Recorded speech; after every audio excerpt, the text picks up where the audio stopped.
जय हिंद दोस्तों, कैसे हैं आप लोग बताइए। गुड आफ्टरनून भाई, गुड आफ्टरनून सभी को। सर आज कोल्ड बहुत है, ये तो बात है भाई, ठंडी बहुत है, बहुत ज़्यादा है। ठीक है, क्योंकि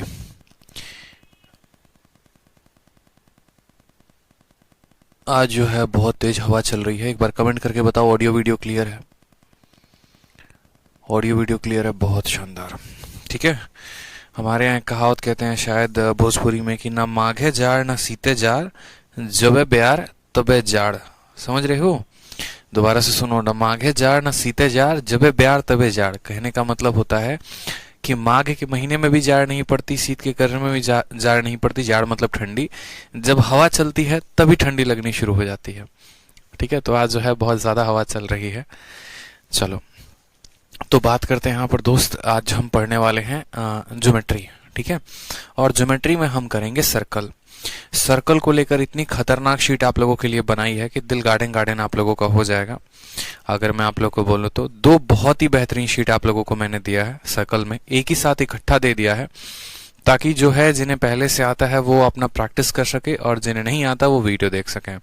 ठीक है, तो दो शीटें आप लोगों को दी हैं सर्कल में। सर्कल की जो पहली शीट है वो है आप लोगों की थ्योरी की, जिसमें थ्योरी के साथ एक एक एग्जांपल्स मैंने क्लियर अप कराए हैं, ताकि इन फ्यूचर कभी भी आपको कोई भी परेशानी होती है, चाहे आपका प्री का पेपर होता है या मेंस का पेपर होता है या कोई भी पेपर होता है, तो आप प्रॉपर तरीके से उस शीट से ही रिवीजन कर सको। क्योंकि मैंने अक्सर ऐसा देखा है कि बच्चे जो है उसको नोट्स बनाते हैं, लिखते हैं, शॉर्ट चीज़ों में रिवाइज करते हैं, तो वो टाइम आपका मैं बचा सकूं, इसलिए जो है मैंने पूरे अच्छे तरीके से टाइपिस्ट को बिठा के, कंटेंट टीम ने जो है पूरा अच्छे तरीके से एक एक एग्जांपल, एक एक थ्योरी के बारे में अच्छे से दिया है। आप अपने स्टडी मटेरियल में जाओ, स्टडी मटेरियल में जाके दोनों शीट को डाउनलोड करो। आपको दिखेगा कि एक आपकी थ्योरी विद एग्जाम्पल की शीट है और दूसरी जो शीट है दोस्त मेरे, वो है हमारे एक्सरसाइज की। ठीक है, एक्सरसाइज की शीट है हमारी, और एक्सरसाइज में एक से एक बढ़िया बढ़िया सवाल है, साथ में सभी अपडेटेड क्वेश्चन भी हैं, जिनको लगाने में आपको काफी फायदा होगा। ठीक है, तो इतना हम लोग कंप्लीट करते हैं। 5 क्लासेस के अंदर हमारा जो सर्कल है वो खत्म हो जाएगा, 1.5 या 2 घंटे की अगर हम क्लास लगाते हैं तो प्रॉपर तरीके से।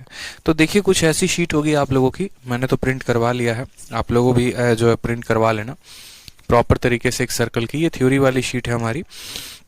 एक एक पॉइंट यहाँ दे रखा है कि सर्कल क्या होता है, सेंटर क्या होता है, रेडियस हो गया, सरकमफेरेंस, सेकेंड हो गए, टेंजेंट हो गए।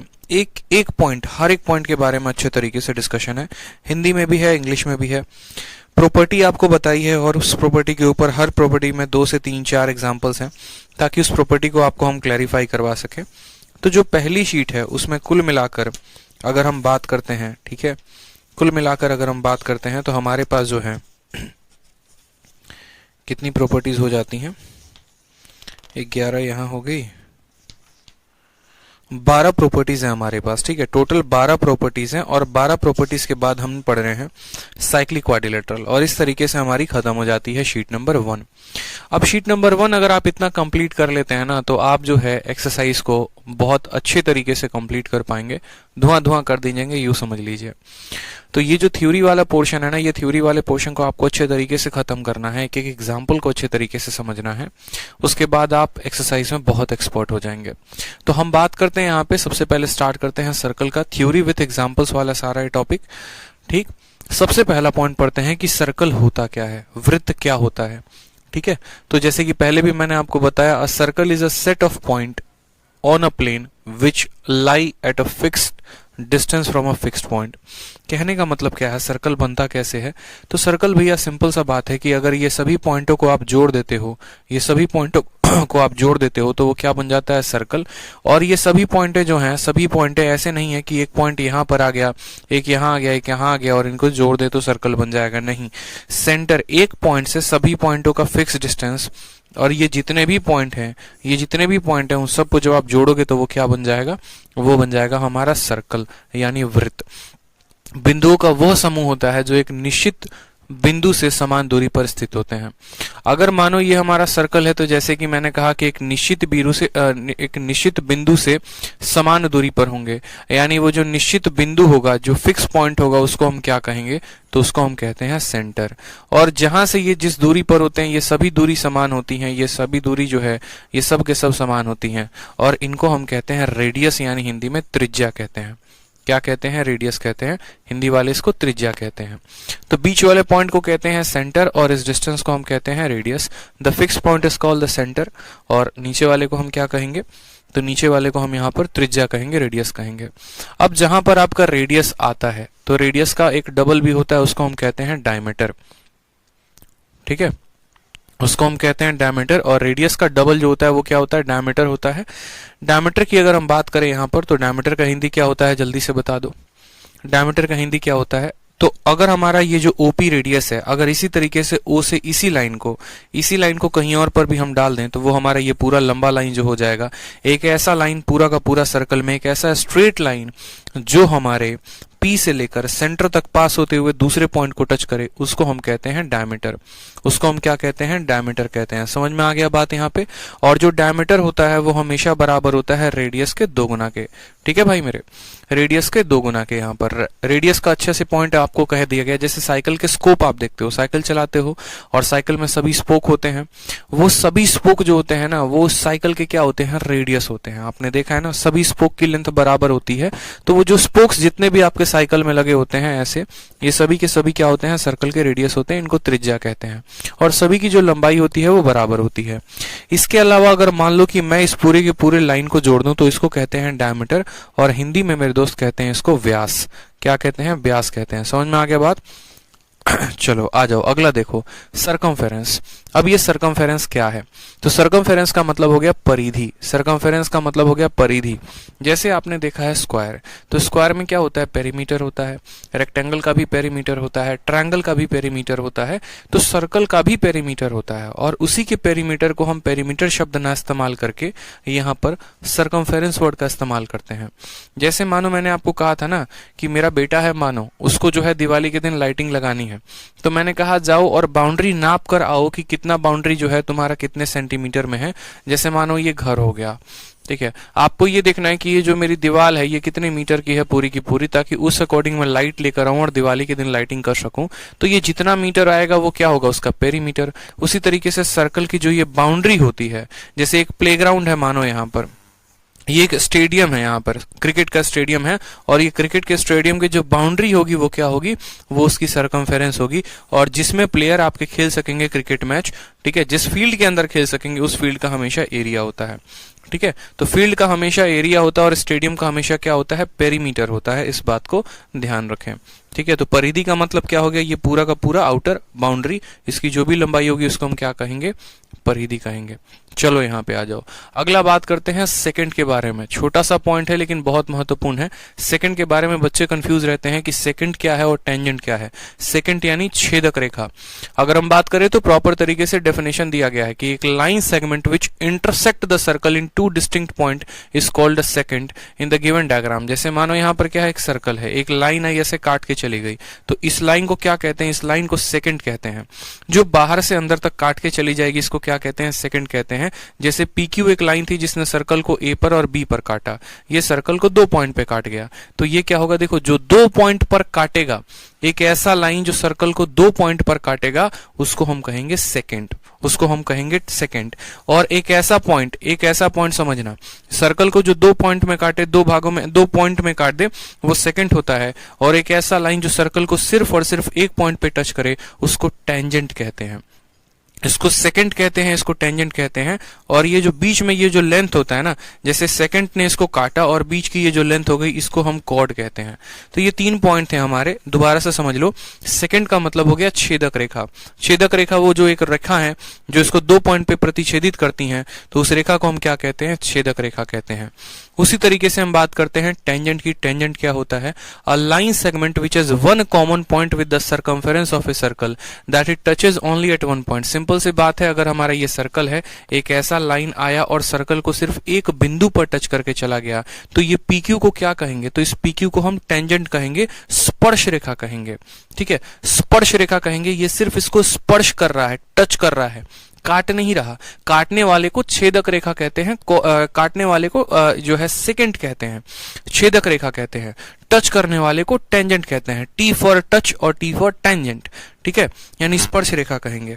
उसके बाद बात करेंगे यहाँ पर, ठीक है, स्पर्श रेखा पे। तो अब स्पर्श रेखा की एक यहां से प्रॉपर्टी बन के चली आएगी कि कोई भी टेंजेंट है जब आप सेंटर से उसको जोड़ोगे ना, तो जो ये रेडियस है और ये जो टेंजेंट है हमेशा कितने का कोण बनाएंगे, हमेशा 90 का कोण बनाएंगे।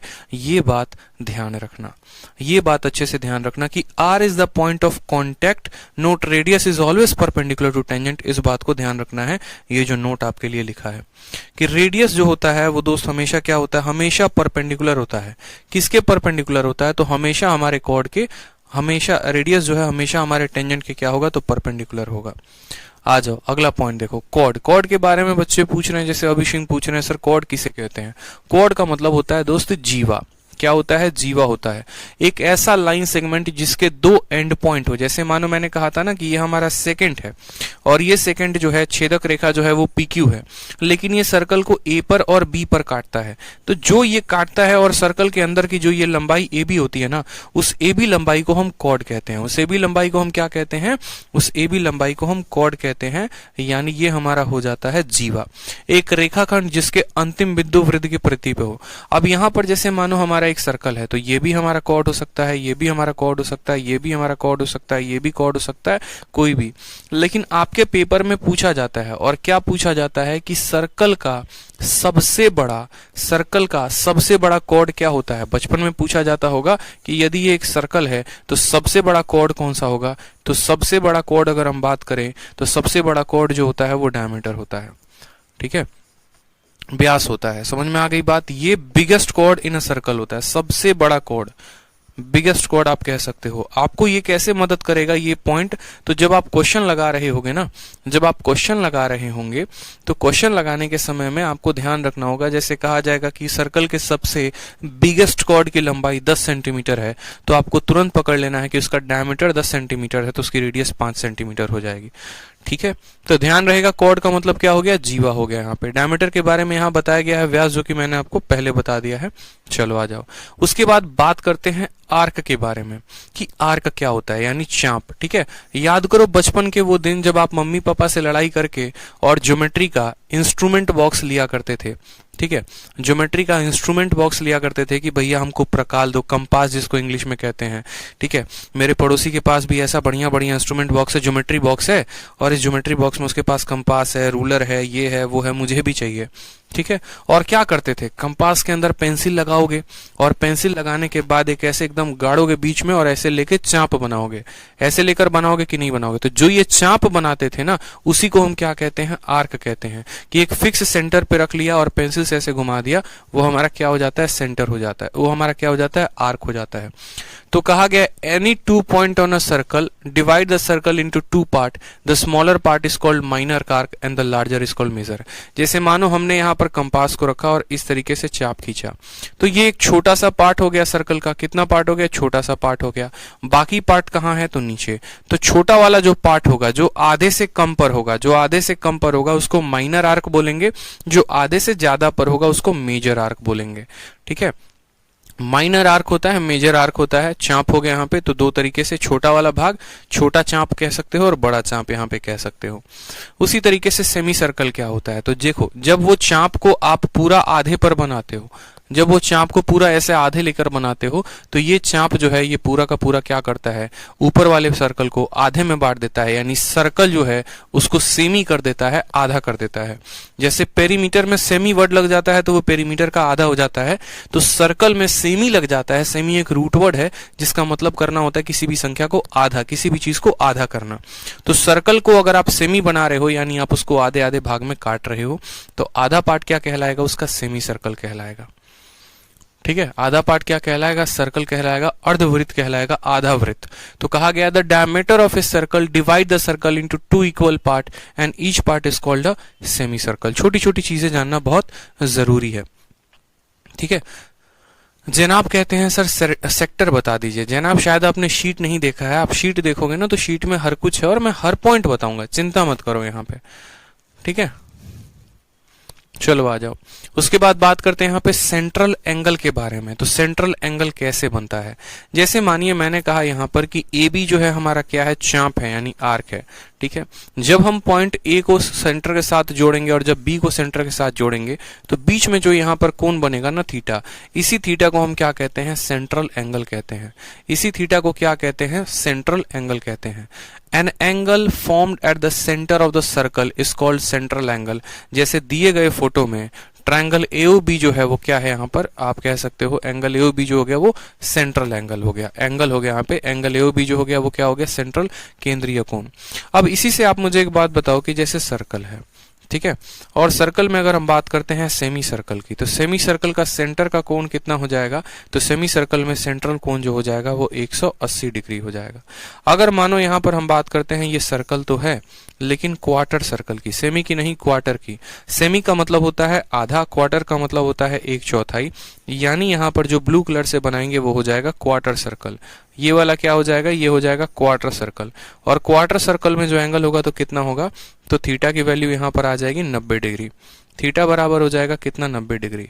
क्यों होगा ऐसा, उस बात को समझिए। एक सर्कल के सेंटर पर जो कंप्लीट एंगल बनता है हमेशा कितना बनता है, 360 बनता है। अगर आप सर्कल को आधा करोगे तो कोण भी आधा होगा। अगर आप सर्कल को एक पार्ट में बांटोगे तो ये कोण भी जो है 4 पार्ट में बटेगा। अगर इसको 4 पार्टों में बांटा है तो कोण भी 4 पार्ट में बटेगा। अगर कल के दिन जैसे मानो पिज्जा मंगाया आपने, ठीक है, और पिज्जा में जो है कुल मिलाकर कितने लोग हैं, 6 लोग हैं। मानो यहाँ पर कितने लोग हैं, मान लीजिए 6 लोग हैं, और आपने कहा कि देखो यार 6 लोग हैं तो कुछ तो करना पड़ेगा, तो आपने पिज्जा को बांटना शुरू कर दिया। तो पूछा यहाँ पर कि बताओ प्रत्येक व्यक्ति को पिज्जा का कितना कोण मिल रहा है। मानो आपसे मैंने क्वेश्चन पूछ लिया कि पिज्जा को जो है आपने इस तरीके से 4 भागों में मान लो बांट लिया है, ठीक है, 4 भागों में नहीं, इस तरीके से मानो 6 बराबर भागों में आपने पिज्जा को बांटा है। तो हर व्यक्ति को जो है कितने का कोण, हर व्यक्ति को कितने का जो है कोण मिलेगा, आप मुझे ये बताओ। कोई दिक्कत की बात नहीं है। आप बोलोगे सर 6 बराबर भागों में बांटे हैं, 1 2 3 4 5 6, यानी अगर हम बात करेंगे प्रत्येक सेक्टर में उसके सेंट्रल एंगल की, तो बोलोगे सर 360 कंप्लीट पार्ट का होता है, 6 भागों में बांटे हैं, यानी प्रत्येक पार्ट का कोण आएगा कितना डिग्री, 60 डिग्री। तो हमेशा ध्यान रखें सेंटर पर बनता है पूरा का पूरा 180। 2 रेडियस के बीच में जो एंगल बनता है, 2 रेडियस और आर्क के बीच में जो कोण बनता है उसको हम कहते हैं सेंट्रल एंगल, केंद्रीय कोण। और इस केंद्रीय कोण को हम अलग तरीके से विभाजित करते हैं। अगर सर्कल का आधा बोलेगा तो कोण को भी आधा करेंगे, चौथाई बोलेगा 1/4 तो 1/4 भी करेंगे। उसके बाद आता है, एक होता है इंस्क्राइब्ड एंगल। इसके बारे में थोड़ी कम चर्चा होती है लेकिन फिर भी हम ध्यान देंगे। इसको कहते हैं अंतःवृत्त कोण। जैसे क्या हुआ कि एक तो सर्कल के सेंटर के साथ एंगल बन गया और दूसरा सर्कल में कहीं और पर भी एंगल बन सकता है कि when 2 chord have one common end point then the angle included between these chord, ठीक है, these chord at the common point is called inscribed angle. जैसे मानो मैंने यहां पर कहा, छोटा सा पॉइंट हमने आपको समझाया, आप समझिएगा कि ये आपका सर्कल है, ये आपका सर्कल है। और इस सर्कल में कहानी क्या है, इस सर्कल में कहानी बड़ी छोटी सी है कि जैसे क्या हुआ आप ऐसे समझो कि जैसे मानो ये हमारा सेंटर है, हो गया हमारा सेंटर, कोई दिक्कत की बात। हमने इसको, ठीक है, हमने यहां पर क्या किया, तो हमने यहां पर एक ऐसा कोण बना दिया, ठीक। दूसरा जो है हमने यहां पर जो कोण बनाया है वो हो सकता है कि हम ऐसे भी बना दें, जरूरी नहीं है कि ये सेंटर से पास करे, कोई ऐसा फिक्स नहीं है, बट आप इसको कर सकते हो ऐसा। दूसरा हम इसको ऐसा भी कर सकते हैं यहाँ पे कि हमने इस पॉइंट को यहाँ से उठाया और मानो यहाँ पर रख दिया। इस तरीके से करके हम बहुत सारे पॉइंट को ड्रॉ कर सकते हैं। तो यहाँ पर जो ये कोण बनाते हैं ना, इनके आपस में जो ये कोण बनता है, जो ये थीटा यहाँ बनता है, इसको हम कहते हैं इंटरनल एंगल। इसको हम क्या कहते हैं, तो यही कहा गया इंस्क्राइब्ड एंगल कहते हैं, अंदर का कोण। अब एक और बात को आपको आगे चलकर प्रॉपर्टी के फॉर्म में पढ़ाएंगे कि जब यही एक कॉर्ड है और इस कॉर्ड से यहां पर एंगल बनाए हो और इसी कॉर्ड से यहां पर एंगल बनाए हो, तो दोनों का जो थीटा होगा वो क्या होगा, समान होगा। दोनों का जो थीटा होगा क्या होगा, समान होगा। आप इसको आसान भाषा में समझो कि आपको हमने एक सर्कल दिया, हमने कहा ये आपका कॉर्ड क्या है, ए बी है, हमने कहा ये आपका कॉर्ड ए बी है। मुन्ना बोला ठीक है सर सर्कल मिल गया, कोई दिक्कत की बात नहीं। आप इसको यहां पर टच करवाते हो, आप इसको यहां पर टच करवाते हो, आप इसको यहां पर टच करवाते हो, लेकिन स्टार्ट हमेशा ए से होगा, खत्म हमेशा बी पर होगा। भले ये सर्कल को अलग अलग पॉइंट पर टच करे, पी पर, क्यू पर, आर पर, हमेशा जो इनके बीच में जो कोण बनेगा ना वो सब के सब क्या होंगे, बराबर होंगे। ये सर्कल की एक और प्रॉपर्टी कहलाती है कि एक कॉर्ड सर्कमफेरेंस पर हमेशा बराबर का एंगल बनाता है। एक कॉर्ड सर्कल के परिधि पर, ठीक है, एक कॉर्ड, ठीक है, सर्कल के परिधि पर कितना बनाता है, तो हमेशा बराबर का एंगल बनाता है। ध्यान रहेगा यहाँ पे, एक जीवा सर्कल के परिधि पर, एक कॉर्ड सर्कल के सरकमफेरेंस पर बराबर का कोण बनाती है। चलिए आ जाइए, बहुत अच्छे भाई। अब देखो अगला पॉइंट देखो यहाँ पे, जैसे मैंने कहा मेजर ऑफ एन आर्क, तो basically it is the central angle form by arc. Arc के बारे में पता है कि चाप को कैसे मापा जाए। आप ये कह सकते हो कि सर ये सर्कल का रेडियस है, आप ये बता सकते हो कि सर ये हमारा थीटा है, लेकिन अगर मैं आपसे ये पूछूं कि ये जो चाप है, इस चाप के बारे में बताओ कि इस चाप की लंबाई कितनी होगी, तो चाप की लंबाई को आप कैसे बताओगे। जैसे मैंने इस सवाल में आपको कह दिया कि कोण बन रहा है 60 डिग्री का और रेडियस जो है वो 5 है, तो बताओ यहाँ पर पी क्यू का मान कितना होगा। तो चाप कैसे बताओगे ये बताओ। चाप का मान बताने के लिए क्या करोगे, तो बहुत आसान काम है, ठीक है। तो यहाँ पर सभी बातें लिखी गई हैं। चाप के लिए हमारा सीधा का सीधा फॉर्मूला होता है, और फॉर्मूला क्या होता है याद रखो, ये थीटा अगर हमारा मानो है, इसको हम कहते हैं रेडियस है, और ये हमारा लेंथ ऑफ सरकमफेरेंस है, तो सीधा का सीधा रिलेशन दे सकते हैं थीटा बराबर एल अपॉन आर। थीटा बराबर एल अपॉन आर। यहाँ पर थीटा को हमें रेडियन में लिखना होगा, हमें रेडियन में लिखना होगा, इस बात को ध्यान रखो कि थीटा बराबर, और ये लेंथ ऑफ आर्क हो जाएगा, और ये आर क्या हो जाएगा, हमारा रेडियस हो जाएगा। अनु जायसवाल कहते हैं I have purchase this course recently. बहुत अच्छे भाई अनु, स्वागत है दोस्त आपका, ठीक है। चलिए उसके बाद हम बात करते हैं कॉन्सेंट्रिक सर्कल्स के बारे में। कॉन्सेंट्रिक सर्कल क्या होते हैं, एक सर्कल के अंदर दूसरा सर्कल, दूसरे के अंदर तीसरा सर्कल, तीसरे के अंदर चौथा सर्कल, तो ये सभी सर्कल जो एक के अंदर एक बनते जाएंगे तो उनको कहेंगे कॉन्सेंट्रिक। इसकी जरूरत कहां पर पड़ेगी, जब मेंसुरेशन पढ़ोगे, और मेंसुरेशन में ऐसा कहा गया होगा कि दो सर्कल हैं, दो सर्कल नहीं है, दो कॉन्सेंट्रिक सर्कल हैं, एक की रेडियस 5 है, दूसरे की रेडियस 3 है, तो उनके सरकमफेरेंस के बीच में बताओ डिस्टेंस कितना होगा। एग्जामिनर कोई फोटो नहीं देगा, कुछ और बातें करेगा नहीं, तो आपको समझना पड़ेगा कि हमारा एक सर्कल ये है जिसकी रेडियस हमारी 5 है, दूसरा उसके अंदर है जिसकी रेडियस 3 है, तो यहाँ पर यहाँ से लेकर यहाँ तक 5 और यहाँ से लेकर यहाँ तक 3, तो ये जो डिस्टेंस आएगा वो कितना आएगा, 2 आएगा। तो कॉन्सेंट्रिक का होता क्या है, अगर हम कॉन्सेंट्रिक की बातें क्यों करें, परिभाषा के ऊपर जाएं, तो कॉन्सेंट्रिक का मतलब ये होता है कि एक ही सेंटर से बनाए गए अनंत सर्कल, उसको हम क्या कहते हैं, कॉन्सेंट्रिक, ठीक है। जैसे मानो मैंने इसको सेंटर बनाया, एक ये बन गया, एक ये बन गया, एक ये बन गया, तो ये सभी के सभी सर्कल जितने भी छल्ले बनते हैं यहाँ पे, वो सभी के सभी क्या हो गए यहाँ पर, तो सभी के सभी अच्छे तरीके से हमारे कॉन्सेंट्रिक सर्कल हो गए, ठीक है। तो यहाँ पर हम यही कह सकते हैं कि circle having the same centre at a plane are called the concentric circle. In the given diagram there are 2 circle with radii r1 r2, सब कुछ लिखा गया, संकेंद्रीय वृत्त, ठीक है। राज कहते हैं मल्टीपल डिडक्शन प्रॉब्लम आ रहा है। राज भाई आपको कौन बोला है कि अपनी आईडी किसी और के साथ शेयर करके वीडियो को देखो। आईडी एक लेकर 2-2 लोग देखोगे तो आईडी ब्लॉक भी हो जाएगी, इस बात का ध्यान रखो, ठीक है। समझ में आ गया बात, बहुत अच्छी बात है। अब अगला सवाल जरा देखो, अगला सवाल क्या है हमारा।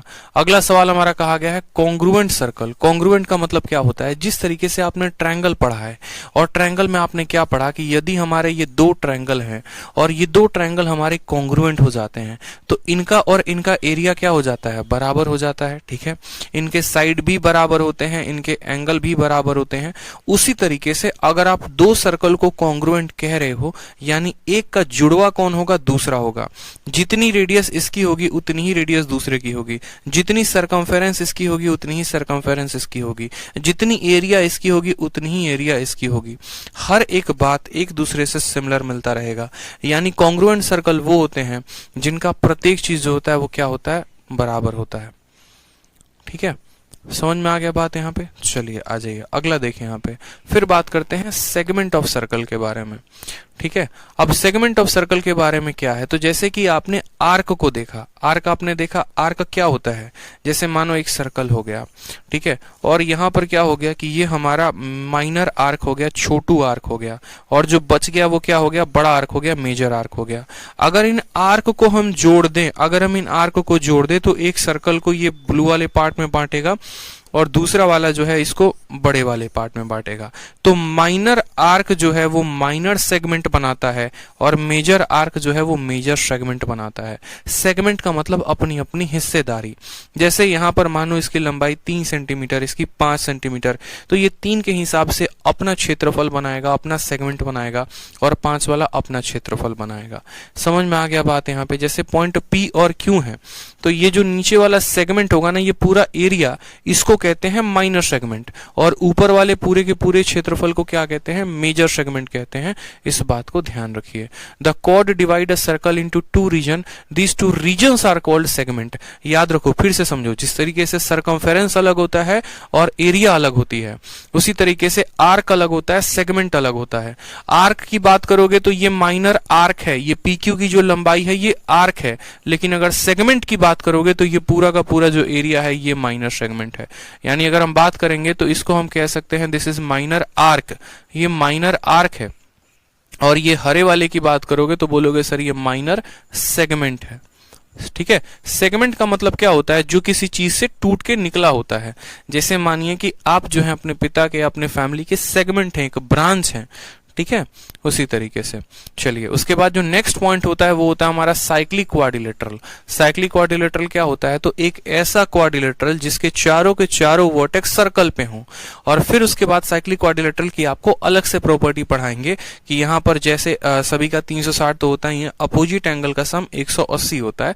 साइक्लिक के ऊपर अलग से हम क्वेश्चन भी करवाएंगे, उसके लिए परेशान नहीं होना है। तो साइक्लिक क्वाड्रिलेटरल किसे कहते हैं? एक वृत्तीय चतुर्भुज।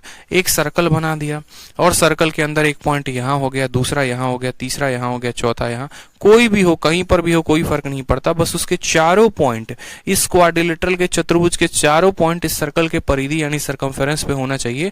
तो उसको हम यहां पर कहते हैं साइक्लिक क्वाड्रिलेटरल। एक चतुर्भुज जिसके चारों शीर्ष वृत्त पर ही स्थित हो तो एक वृत्तीय चतुर्भुज कहलाता है। प्रिंस कुमार कहते हैं sir it was the toughest chapter for me but right now I am gaining a lot of confidence. बहुत अच्छी बात है भाई, धन्यवाद। सरकम सर्कल आपको बताया है, आप मुझे बताओ परिवृत्त के बारे में आपको बताया है। क्या बताया है? कि कोई भी दुनिया का पॉलीगन हो, ठीक है, कोई भी दुनिया का पॉलीगन हो, अगर उसके बाहर कोई सर्कल है, आप ऐसे कह लो कि कोई भी सर्कल है वो अपने अंदर या तो एक ट्रायंगल को समेटे हुए है, या फिर वो एक स्क्वायर को समेटे है, या एक हेक्सागन को भी समेटे हुए, किसी को भी समेटे हुए है, तो वो हमेशा सर्कल क्या कहलाएगा? जैसे मानो ये कवच हो गया, ठीक है, पॉलीगन लोग अलग अलग आते हैं। एक हमारा आ जाता है जैसे मानो एक ट्रायंगल आता है, एक स्क्वायर आता है, मान लो कल के दिन यहाँ पर एक हेक्सागन भी आ जाता है। ये लोग कहते हैं यार हम लोगों की अलग अलग रूप हैं, अलग अलग रंग हैं, यार हमें सुरक्षा दो, हमें जो है थोड़ा सा सुरक्षा प्रदान करो, हमारा घेराबंदी करो, हमें थोड़ा सा बाहर के लोगों से बचाओ। तो सर्कल आता है और बोलता है कोई बात नहीं, मैं तुम्हारे बाहर लग जाता हूँ और मैं तुम्हें सुरक्षा दूंगा। ठीक है, इसी तरीके से इसको भी सुरक्षा देता है यहाँ पे। तो ये जो बाहर से इसके जो कवच लगता है ना, तो ये बाहर वाले सर्कल को हमेशा क्या कहते हैं? बाहर वाले सर्कल को, ये बाहर वाले सर्कल को हमेशा कहते हैं सरकम सर्कल, सरकम सर्कल। लेकिन कंडीशन सरकम सर्कल की एक ही होती है कि उसके अंदर एक क्या होना चाहिए? तो उसके अंदर एक पॉलीगन होना चाहिए। और वो किसका सरकम सर्कल कहलाता है? तो वो इस अंदर वाले पॉलीगन का सरकम सर्कल कहलाता है। यानी ये जो सर्कल है इस ABC ट्रायंगल का सरकम सर्कल है, ABC ट्रायंगल का सरकम सर्कल है। अगर अंदर स्क्वायर होता तो उस स्क्वायर का ये सरकम सर्कल कहलाता, अगर अंदर हेक्सागन होता तो उस हेक्सागन का सरकम सर्कल कहलाता। यानी जो उसको बाहर से कवच देता है, ठीक है, वो सरकम सर्कल होता है, उसके ऊपर होता है, बाहर होता है, ये पहले बता रखा है। अब यहां पर अगर आप बात करोगे ना, तो जैसे सर्कल का जो सेंटर है, सर्कल का जो सेंटर है, वहां से जो ये पॉलीगन आपने बनाया है, चाहे ट्रायंगल हो, स्क्वायर हो, हेक्सागन हो, तो सर्कल के सेंटर से उस पॉलीगन के वर्टेक्स तक की दूरी को उस सर्कल का क्या कहते हैं? तो उस सर्कल का रेडियस कहते हैं। और अगर सर्कल को सरकम सर्कल कह रहे हैं तो उसके रेडियस को सरकम रेडियस कहेंगे। ठीक है, सर्कल को अगर सरकम सर्कल कह रहे हैं तो उसके रेडियस को सरकम सर्कल कहेंगे। जैसे मानो कल के दिन क्या होता है, एक हमने स्क्वायर बना दिया, ठीक है, और एक स्क्वायर को बाहर से हमने क्या कर दिया, एक सर्कल से घेराबंदी कर दी, तो इसके सेंटर से यहां तक की दूरी हमेशा सर्कम रेडियस कहलाएगी। उसी तरीके से हमने दोस्तों क्या बना दिया, हेक्सागन बना दिया, और हेक्सागन को ऐसे ढक दिया, तो इसके सेंटर से हेक्सागन के साइड के सभी जो होगा वो क्या होगा, सर्कम रेडियस कहलाएगा। इस बात को ध्यान रखो। तो इसीलिए ओ से लेकर ए, ओ से लेकर बी, ओ से लेकर सी, ये तीनों के तीनों सर्कम रेडियस कहलाएंगे, और सर्कम रेडियस आपस में क्या होंगे, बराबर होंगे। ठीक है, चलो आ जाओ। उसके बाद बात करते हैं इन सर्कल के बारे में। गुलशन कुमार कहते हैं सर पटना आओ आप कभी, आपसे मिलने को बेताब है पूरी लाइब्रेरी है।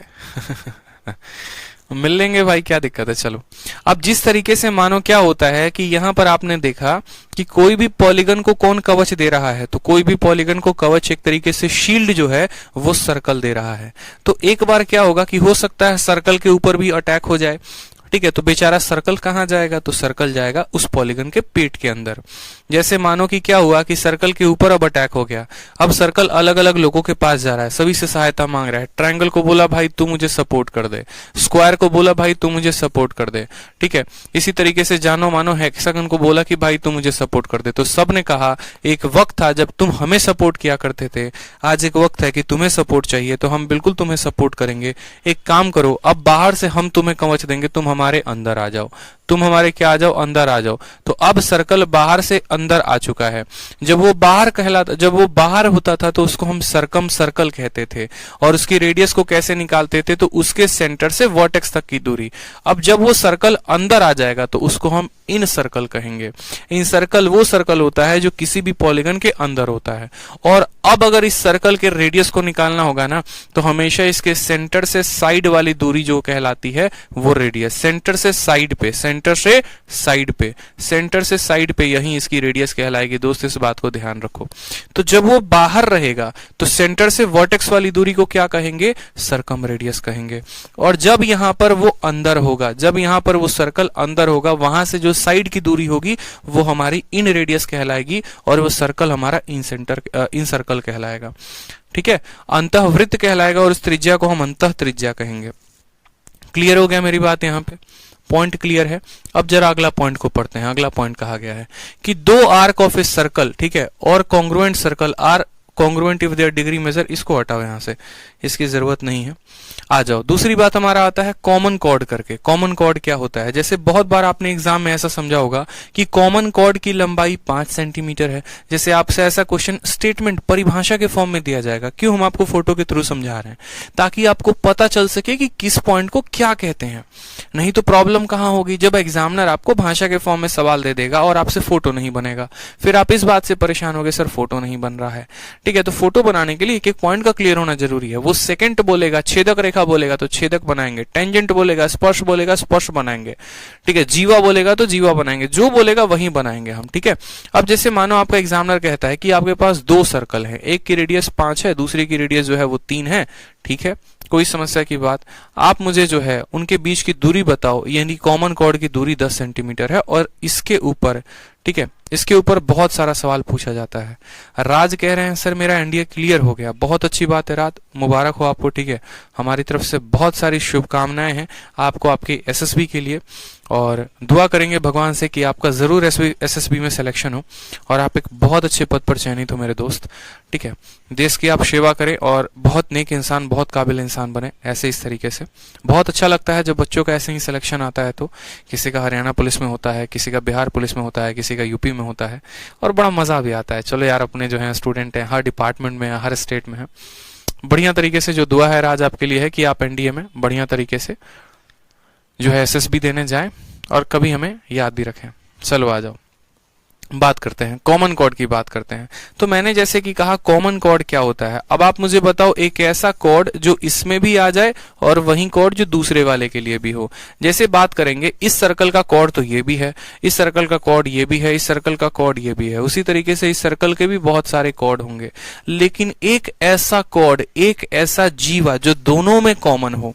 जैसे मानो मैंने यहां पर इसको खींचा है, तो ये जो है इस सर्कल का भी कॉर्ड कहलाएगा और यही वाला जीवा इस सर्कल का भी कॉर्ड कहलाएगा। तो एक ऐसी जीवा जो दोनों के लिए कॉमन कॉर्ड का काम करे, ठीक है, दोनों के लिए कॉमन काम करे, उसको कहते हैं हम कॉमन कॉर्ड।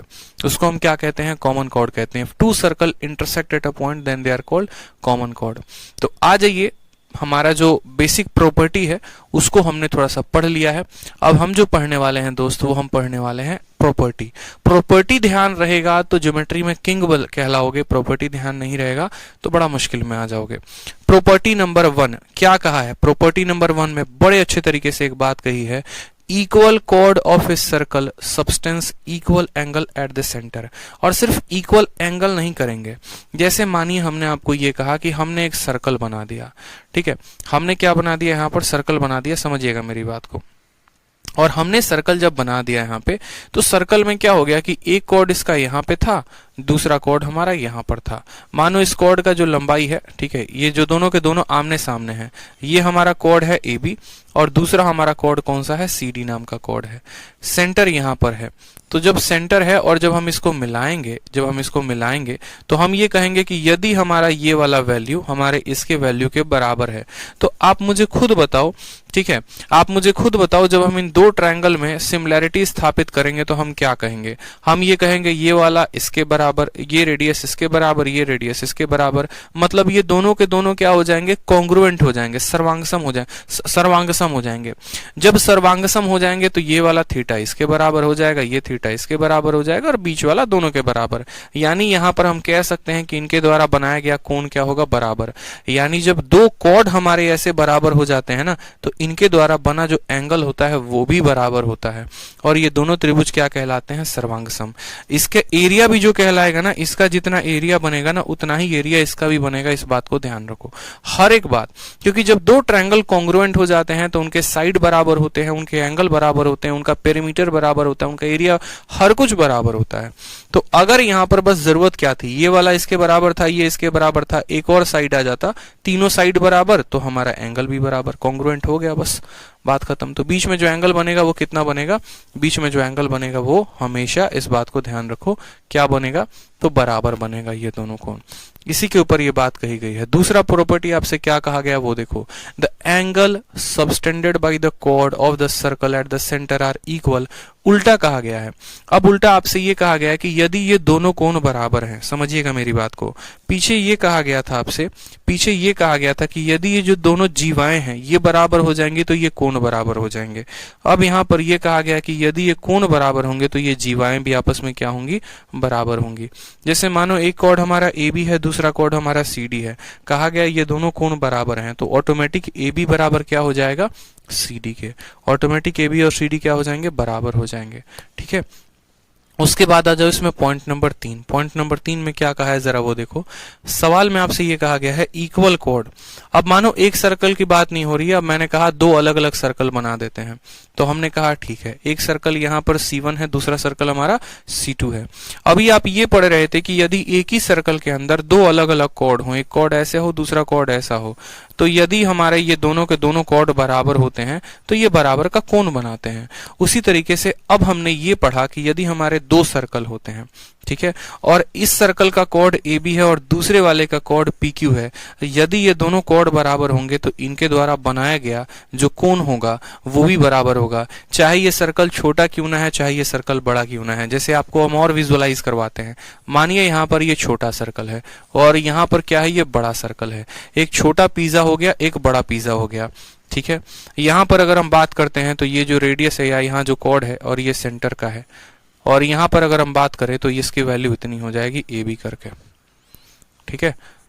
यदि इसका AB और AB दोनों के दोनों बराबर हैं तो जहां पर भी ये बना रहे होंगे ना, यहाँ पर जो इसका कोण होगा वहीं इसके कोण के बराबर होगा। तो दो अलग अलग सर्कल में कहा गया कि equal chord of two equal circle. अच्छा, इक्वल सर्कल की बात कही गई है, दो अलग अलग सर्कल नहीं। Equal chord of two equal circle subtend equal angle at the centre. Centre पर क्या करेंगे? बराबर बनाएंगे।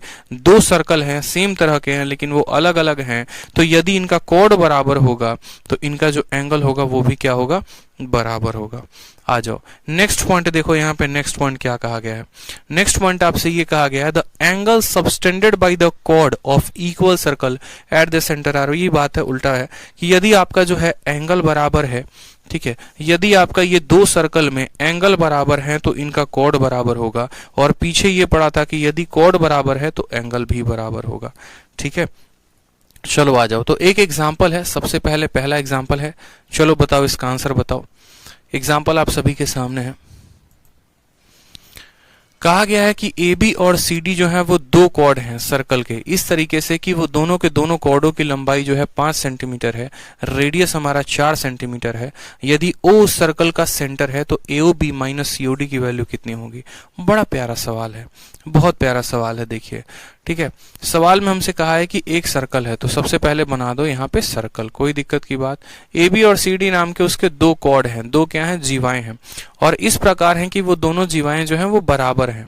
ठीक है, और रेडियस हमारी कितनी है, 4 है। तो हमने कहा ठीक है, हम दो जीवा बना देते हैं। एक जीवा मान लो यहाँ पर ऐसे बना दिया, ठीक है, एक जीवा हमने मानिए यहाँ पर ऐसे बना दिया, दूसरी जीवा को हमने ऐसे बना दिया, दोनों को अलग अलग बना दिया।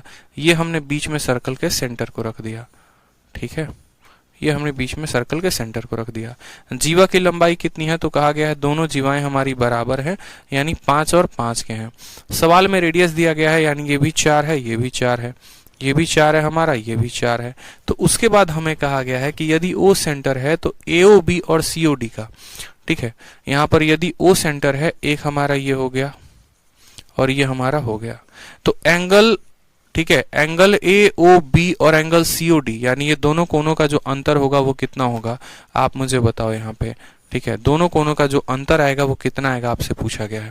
आप मुझे खुद बताओ, क्या ये वाला एंगल इस वाले एंगल के बराबर होगा, तो बोलोगे हाँ। क्यों बराबर होगा, यदि इनके कोड बराबर होते हैं, यदि इनके कोड बराबर होते हैं तो इनके एंगल बराबर होते हैं। जितना ये होगा उतना ही ये होगा, तो इन दोनों का अंतर कितना आएगा, इन दोनों का अंतर 0 आएगा। ऑप्शन नंबर ए जो होगा वो करेक्ट आंसर होगा। अब आप लोग देखते चलना कि सवाल आप लोगों से कैसे धड़ाधड़ बनते चलेंगे। प्रॉपर्टी पढ़ोगे सवाल बनेंगे।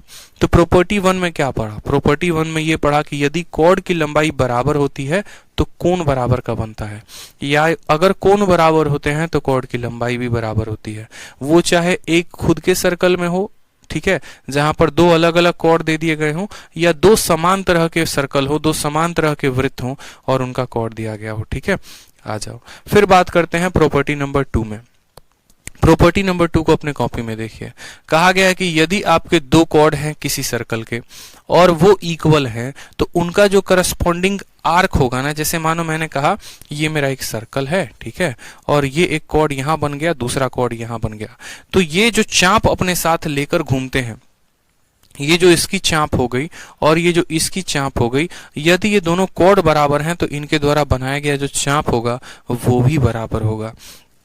तो यही बात, यहाँ पर आर्क ए बी जो होगा वो बराबर होगा किसके, पी क्यू के। और आर्क को कैसे डिनोट करते हैं, तो देखो पी क्यू अगर मानो यहाँ पर लिखा है तो पी क्यू एक लाइन भी हो सकता है और पी क्यू एक आर्क भी हो सकता है। तो जब लाइन होता है तो उसको कुछ नहीं लिखते, लेकिन जब हमें सिर्फ पी क्यू आर्क के बारे में बात करनी है तो ऐसे टेढ़ा छतरी डाल देते हैं, उल्टा कटोरा बना देते हैं। समझ में आ गया। नहीं तो अगर हम पी क्यू लिख रहे हैं तो हमें कैसे पता कि हम पी क्यू लाइन के बारे में बात कर रहे हैं कि आर्क के बारे में। तो जब आर्क के बारे में बात करते हैं तो ऐसा एकदम कटोरा वाला लाइन बना देते हैं, और जब लाइन के बात में बात करते हैं तो सीधा करते हैं। तो प्रॉपर्टी नंबर 2 में आपने ये बात जाना है कि यदि दोनों कॉर्ड बराबर हैं तो उनके जो चाप होंगे, जो आर्क होंगे, वो क्या होंगे, हम बराबर हो जाएंगे। ठीक, इसी तरीके से इसमें दूसरा वाला पॉइंट अगर आप पढ़ें तो यदि अगर ये दोनों आर्क बराबर हैं तो ये कॉर्ड ऑटोमेटिक बराबर हो जाएंगे। कॉर्ड बराबर है तो आर्क बराबर होगा, या फिर इसका उल्टा आप कह सकते हो कि यदि इनका आर्क बराबर है तो इनका कॉर्ड भी बराबर होगा। ठीक है, चलो आ जाओ। तीसरा पॉइंट देखो यहाँ पे, जैसा कि हमने पढ़ा, तीसरा पॉइंट हमने क्या पढ़ा, जैसे कि मैंने बताया एक सर्कल है और इस सर्कल का एक कॉर्ड यहाँ है और दूसरा कॉर्ड यहाँ है। ये दोनों के दोनों कॉर्ड दोस्त क्या हैं, बराबर हैं। तो जब सेंटर से इनको हम मिलाएंगे ना, जब सेंटर से इसके ऊपर एक परपेंडिकुलर डालेंगे, जब सेंटर से इसके ऊपर एक 90 डिग्री वाली रेखा डालेंगे, परपेंडिकुलर डालेंगे, तो इसका वैल्यू अगर x है ना तो इसका भी वैल्यू कितना होगा, x होगा। यानी दो कॉर्ड हो गए, दो जीवाएं हो गए, ये दो कॉर्ड हो गए, दो जीवाएं हो गए। अगर ये दोनों कॉर्ड बराबर हैं तो ये सेंटर से समान दूरी पर होंगे, ये सेंटर से समान दूरी पर होंगे। यही बातें यहाँ पर लिखी गई हैं, बड़े ही बेहतर तरीके से समझिएगा कि ये वाला ये इसके बराबर हो जाएगा। ठीक है, ए बी जो होगा ना हमारा, अगर हमारा ए बी जो है वो पी क्यू के बराबर है तो हमारा ओ एम हमारे ओ एल के बराबर होगा। ठीक, तो क्या हम इसका उल्टा भी कह सकते हैं कि यदि हमारे दोनों परपेंडिकुलर बराबर हैं तो हमारे कॉर्ड भी बराबर होंगे? तो बोलोगे हाँ सर। जैसे कॉर्ड बराबर हो गया तो परपेंडिकुलर डिस्टेंस बराबर है। अगले वाले में सेम इसका उल्टा कहा गया है कि यदि आपके ये दोनों परपेंडिकुलर डिस्टेंस बराबर हैं, जैसे एक सर्कल है, एक सर्कल का एक कॉर्ड ऐसे बना दिया, दूसरा ऐसे बना दिया, सेंटर से ये भी 2 सेंटीमीटर पे है, सेंटर से ये भी 2 सेंटीमीटर पे है, तो अगर सेंटर से दूरी इनकी समान है तो ये कॉर्ड की भी लंबाई जो होगी वो क्या होगी? समान होगी। जितनी लंबाई इसकी है उतनी ही लंबाई क्या होगी? नीचे वाले की भी होगी। ठीक है, चलो आ जाओ। तीसरा नंबर पॉइंट इसमें देखो, प्रॉपर्टी नंबर 2 में क्या कहा गया? तीसरा नंबर पॉइंट ये कहा गया कि equal chord of two equal circle are equidistance from their centre. अब एक सर्कल के बारे में बात नहीं कही गई है, अब दो अलग अलग सर्कल के बारे में, और दो अलग अलग सर्कल, मानो एक सर्कल ऐसा है दूसरा सर्कल ऐसा है, कहा गया है इक्वल कॉर्ड, यानी इन दोनों के जो कॉर्ड होंगे वो क्या होंगे? बराबर अगर हैं, और दोनों सर्कल भी बराबर है, मतलब ये जो सर्कल है अगर इसका सेंटीमीटर 50 है, सरकमफेरेंस 50 है, तो इसका भी 50 होना चाहिए। तो अगर इसका कॉर्ड इसके कॉर्ड के बराबर है तो यहां से सेंटर की दूरी इसकी और यहां से इसकी सेंटर की दूरी ऑटोमेटिक क्या हो जाएगी? बराबर हो जाएगी। तो ये दो अलग अलग सर्कल में भी लागू होता है कि अगर दोनों जुड़वा सर्कल हैं, इसका जो कॉर्ड है अगर इसके कॉर्ड के बराबर है तो यहां पर इसका जो सेंटर के साथ डिस्टेंस होगा वो अगले वाले के सेंटर के साथ डिस्टेंस के बराबर होगा। और अगला वाला जस्ट उसका उल्टा कहा गया है कि यदि सेंटर से डिस्टेंस बराबर होगा तो वो कॉर्ड भी क्या होंगे? बराबर होंगे। ठीक है, फिर आ जाओ पॉइंट नंबर 5 में, कहा गया the longer chord will be closer. ये बड़ा इंपॉर्टेंट है, ये भी कंस्ट्रक्शन में बड़ा मदद करता है। जैसे एक सर्कल में क्या होता है, आप सर्कल में बहुत सारे कॉर्ड बना सकते हो। एक कॉर्ड यहां बनाओगे, दूसरा यहां बनाओगे, मानो तीसरा यहां बनाओगे, और ये रहा सर्कल का सेंटर, ये रहा हमारे सर्कल का सेंटर। तो हमसे ये कहा जाएगा कि अगर आप बात करोगे ना तो सर्कल के सेंटर से सबसे नजदीक कौन है? यहां पर बेशक एक ए बी हमारा कॉर्ड हो गया, दूसरा कॉर्ड हमारा CD हो गया, त्रिज्या जीवा हो गई, तीसरी जीवा हमारी EF हो गई, एक जीवा, दूसरी जीवा, तीसरी जीवा, 3 हमारे कॉर्ड हो गए। लेकिन अगर मैं आपसे बोलूं कि इसमें सबसे नजदीक कौन होगा सर्कल के सेंटर के, तो जो सबसे बड़ा है, आपको दिख रहा है सर्कल के नजदीक वही है, उसके बाद वाला जो है सर्कल से थोड़ा सा और दूर है, उसके बाद वाला और दूर है, इसके बाद एक और बनाएंगे वो और दूर आएगा, यानी जो जितना बड़ा होगा वो सर्कल के उतना नजदीक होगा। यही बात कहा गया है, the longer chord will be closer to the centre. ठीक है, जो बड़ी वाली कॉर्ड है, जैसे मानो यहां पर दो कॉर्ड हमने बनाया है, एक AB नाम का और एक PQ नाम का। ठीक है, और हमने यदि कहा है कि हमारा मान लो कि AB जो है वो PQ से बड़ा है, AB वाली कॉर्ड PQ से बड़ा है, ठीक है, तो हमारा AB वाला और नजदीक होगा, नजदीक होगा तो सेंटर से इसकी दूरी कम होगी और इसकी दूरी ज्यादा होगी। जैसे आप यहीं पर देखो कि एक कॉर्ड आपका AB है और दूसरा कॉर्ड आपका ये है, अगर ये कॉर्ड लंबा है तो सेंटर से इसकी दूरी कम है, और ये कॉर्ड छोटा है तो सेंटर से इसकी दूरी ज्यादा है। यानी जो कॉर्ड लंबा होता है सेंटर से उसकी दूरी कम होती है, जो कॉर्ड छोटा होता है उसकी सेंटर से दूरी ज्यादा होती है। तो यानी यदि हमारा AB जो है वो PQ से बड़ा है तो इसकी सेंटर की जो दूरी होगी OL वो हमारे OM से क्या होगी? छोटी होगी। समझ में आया बात? यहां पे पॉइंट नंबर 5 क्लियर हुआ? ठीक है, पॉइंट नंबर 5 क्लियर हुआ? बताओ जल्दी से।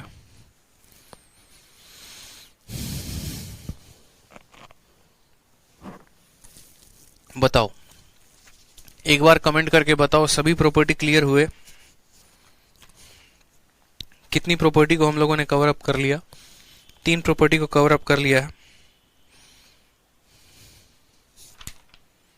समझ में आ रहा है? प्रॉपर्टी 4 और प्रॉपर्टी 5 में बढ़िया सवाल हैं। प्रॉपर्टी 4 और 5 के सभी सवालों को लगाएंगे अभी तुरंत।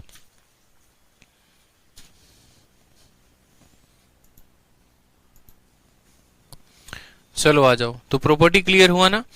जैसे कि हमने देखा, क्या क्या देखा, एक बार रिवाइज करते हैं कि अगर हमारे दोनों कॉर्ड की लंबाई बराबर होती है तो दोनों आर्क बराबर होते हैं। अगर हमारे दोनों कॉर्ड की लंबाई बराबर होती है सेंटर से बराबर डिस्टेंस पे होते हैं। अगर हमारे दोनों कॉर्ड की लंबाई बराबर होती है तो बराबर का कोण बनाते हैं। यानी एक बार अगर हम रिवाइज करने के लिए बात कहें यहाँ पे, तो हमने ये पढ़ा है कि ये हमारा एक सर्कल है, ठीक, और इस सर्कल के कुल मिलाकर 2 कॉर्ड हो गए। ठीक है, मानो यहाँ पर 2 कॉर्ड हम बनाते हैं, एक कॉर्ड हमारा ये हो गया और दूसरा कॉर्ड हमारा ये हो गया। इन दोनों को क्या करते हैं? सेंटर से हम मिलाते हैं। ठीक है, क्या क्या चीजें हो सकती हैं वो समझना, क्या क्या चीजें हो सकती हैं।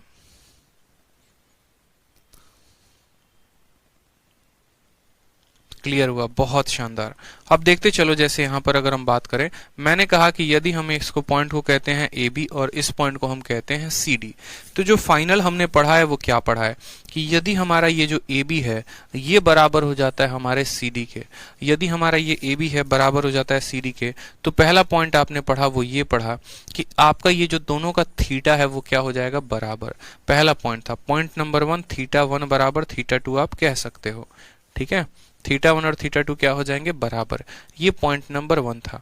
पॉइंट नंबर 2 जो पढ़ा वो ये पढ़ा कि सर्कल से यहां तक की जो डिस्टेंस है, अगर ये x है और सर्कल से यहां तक की जो डिस्टेंस है y है, तो पॉइंट नंबर 2 की इनके आपस की दूरी जो होगी वो क्या होगी, बराबर। फिर उसके बाद आपने पढ़ा ये जो ए बी आर्क है ये हमारे सी डी आर्क के क्या होगा, बराबर। ये हमने पढ़ा पॉइंट नंबर 3 कि हमारा ए बी का जो चाप है वो बराबर होगा सी डी के चाप के। तो इस तरीके से आपने 3 बातें पढ़ी कि यदि कोण बराबर हो जाता है तो कोण भी बराबर होंगे, सेंटर से दूरी भी बराबर होगा, हमारा चाप भी बराबर होगा। ठीक है, क्रिस्टल क्लियर है सर, नाइस कंसेप्ट, क्या बात है, जबरदस्त, शानदार, जिंदाबाद है। आ जाओ, चलो शैलेश जी देखो, अब बात करते हैं प्रॉपर्टी नंबर 4 की तरफ कि प्रॉपर्टी नंबर 4 हमारा क्या कहता है। तो प्रॉपर्टी नंबर 4 जरा पढ़ लो। कहा गया है perpendicular from the centre of a circle to a chord bisect the chord. बहुत बहुत बहुत इंपॉर्टेंट प्रॉपर्टी है सर, नोट्स सीडीएस के लिए सफिशिएंट है, बहुत सफिशिएंट है मेरे भाई, ठीक है, बहुत सफिशिएंट है, चिंता मत करो। ठीक है, अब जैसे मानो क्या हुआ कि आपने यहाँ पर एक सर्कल बनाया और इस सर्कल का हमारा ये कॉर्ड है, ये क्या है, कॉर्ड है, जीवा है, ये भी हमारा कॉर्ड है। तो क्या होता है अगर हम इसको सेंटर से मिलाएं, अगर मानो सेंटर से यहाँ पर एक लाइन डालें तो क्या होगा, लाइन तो बहुत सारे डल सकते हैं, जैसे मानो ओ से आप ए को भी मिला सकते हो, ओ से इसको भी मिला सकते हो, इसको भी बहुत सारे लाइनों को आप मिला सकते हो। लेकिन उन बहुत सारी लाइनों में एक लाइन ऐसी होगी जो बड़ा कमाल का काम कर जाएगी। वो लाइन कौन सी होगी और वो क्या कमाल का काम करेगी वो देखो। ठीक है, जैसे आपसे दोस्ती तो बहुत करने आते हैं, लेकिन कुछ ही दोस्त आपके खास बन पाते हैं जो जीवन में लास्ट तक आपके साथ रहते हैं। तो उसी तरीके से सेंटर है, इस सेंटर से तो बहुत सारी लाइनें जा सकती हैं, लेकिन यहां से एक ही ऐसा लाइन होगा जो 90 पड़ जाएगा, और जब वो 90 पड़ जाएगा ना तो वो क्या करेगा, आएगा और इन दोनों को क्या करेगा, बराबर भागों में बांट देगा, बराबर भागों में बांट देगा। इस बात को क्लियर है आपको। ठीक है, वो लाइन जो सेंटर से इस पर डलेगा, जो 90 का कोण बनाएगा, वो इसको बाइसेक्ट कर देगा, बराबर बराबर भागों में बांट देगा। ठीक है, समझ में आ गया बात यहाँ पे। ठीक, तो इसी तरीके से अगर हम कहें यहाँ पर, तो सेंटर से अगर ये 90 का बना रहा है तो AL बराबर क्या हो जाएगा, LB, a perpendicular from the centre of a circle to a chord bisect the chord. ठीक है, चलो बहुत अच्छी बात है। मनोज कहते हैं sir all clear from Odisha. क्या बात है भाई, चलो आ जाओ, अगला पॉइंट देखो। अगला पॉइंट कहा गया है the line joining the centre of a circle to the mid point of a chord is perpendicular. जैसे यहां पर इसके ऊपर इंजाम ये लगा कि मेरे जीवन में बहुत लोग आए। ठीक है, जैसे मानो यहाँ पर A और B दो भाई थे।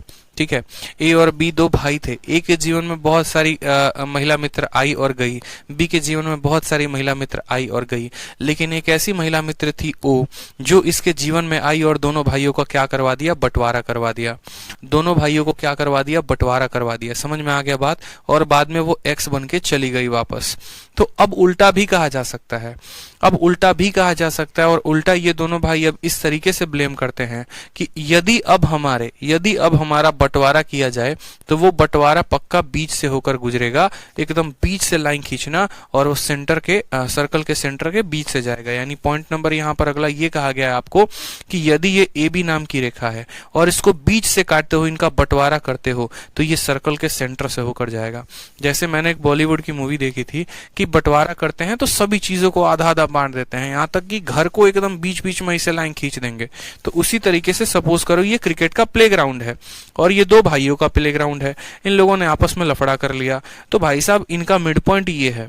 इसने कहा तेरा उधर का पार्ट है, मेरा इधर का पार्ट है, यहां से बीच से लाइन खींचेगा, जब बीच से लाइन खींचेगा तो ये एकदम बीच से जाएगा और हमेशा कितने का कोण बना के, 90 का कोण बना के।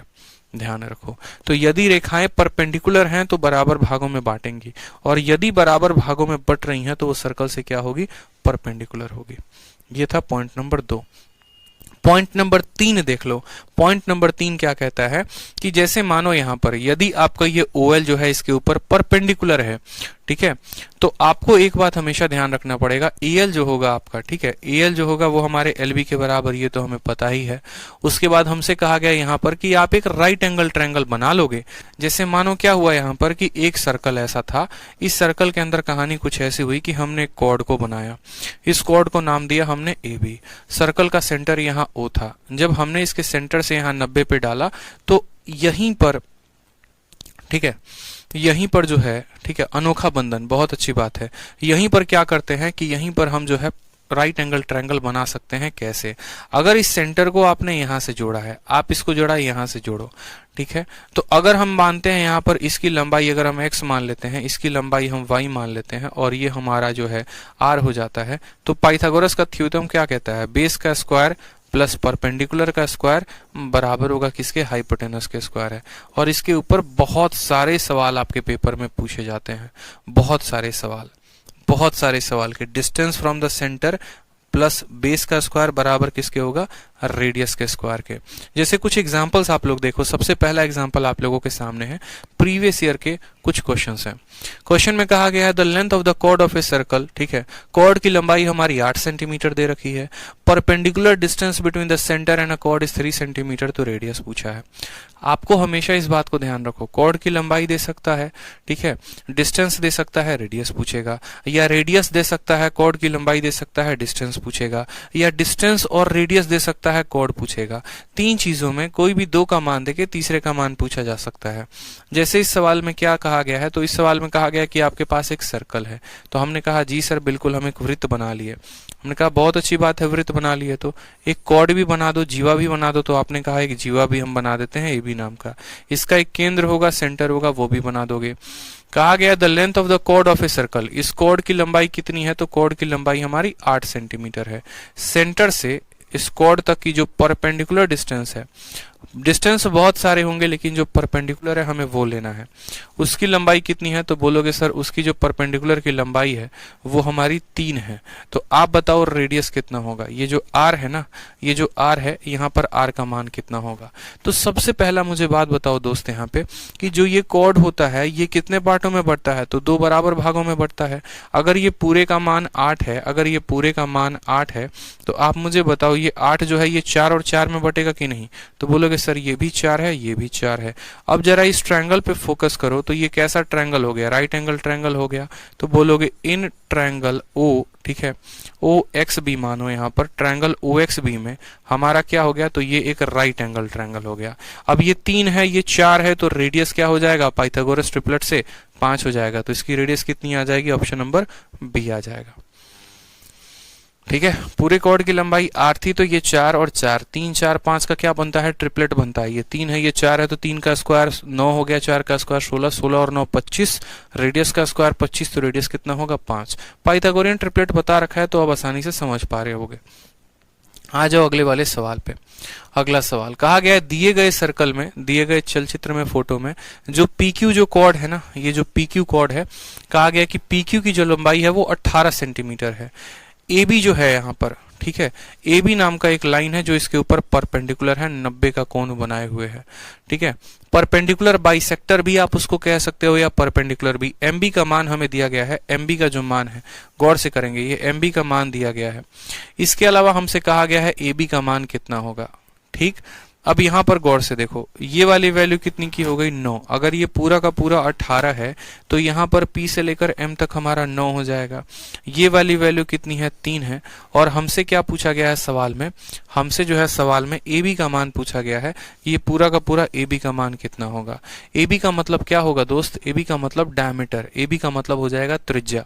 बड़ा बेहतरीन सवाल है, देखो गौर से फोकस करो, छोटा सा सवाल हो गया, ठीक है। आपको सेंटर, ये कॉर्ड की लंबाई हमें 18 दे दी है और ये MB का मान 3 दे दिया है। हमसे AB का मान पूछा है। AB जो है वो सेंटर से आ रहा है और सेंटर से जो रेखा आती है, ठीक है, और अंत तक जाती है, उसको हम डायमीटर कहते हैं, व्यास कहते हैं। कैसे निकालेंगे?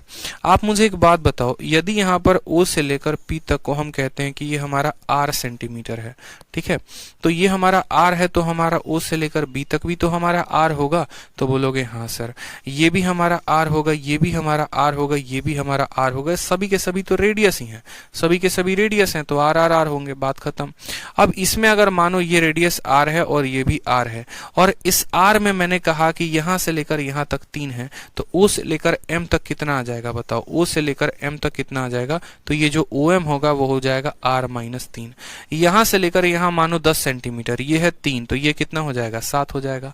अब ट्रायंगल ओपीएम में देखो, ट्रायंगल ओपीएम में तो क्या बोलोगे कि सर ओपी का जो स्क्वायर है, ओपी का जो स्क्वायर है बराबर होगा किसके, यहां पर ऊपर लिखता हूं मैं कि जो आपका ओपी का स्क्वायर है बराबर होगा हमारे ओएम के स्क्वायर और जमा किसके स्क्वायर के, तो जमा पीएम के स्क्वायर के।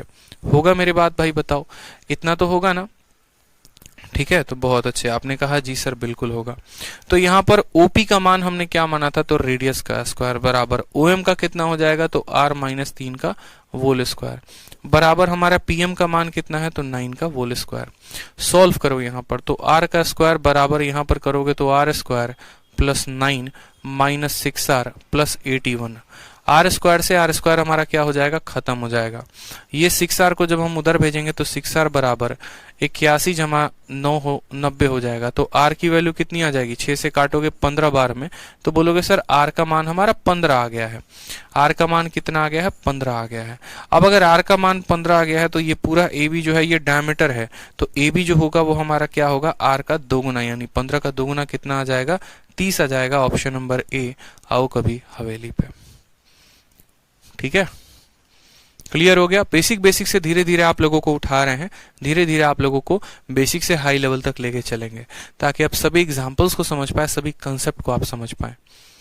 ठीक, चलिए बहुत शानदार भाई, बहुत शानदार। आ जाओ अगले क्वेश्चन पे। अगले क्वेश्चन में कहा गया है किसी वृत्त में a मीटर तथा b मीटर लंबाई की दो जीवाएं केंद्र पर क्रमशः 60 डिग्री और 90 डिग्री का कोण बनाती हैं, निम्नलिखित में से कौन सा सत्य है। ठीक है, वो कोण अलग अलग बना रहे हैं, तो उनके बीच में जो रिलेशन होगा वो कैसा होगा, उनके बीच में जो रिलेशन होगा वो कैसा होगा। तो उसके लिए अभी हमने आपको पढ़ाया था। ठीक है, जैसे मानो यहाँ पर एक छोटी सी बात को समझना, हमारे पास यहाँ दो सर्कल है, एक बड़ा सर्कल होगा और एक छोटा सर्कल होगा। ठीक, और सर्कल सेम भी लिख सकते हो, ऐसा नहीं है कि बड़ा छोटा का होना जरूरी है। जैसे मानो यहाँ पर ये दो सर्कल हो गए, एक कॉर्ड यहाँ पर ये ए बी हो गया,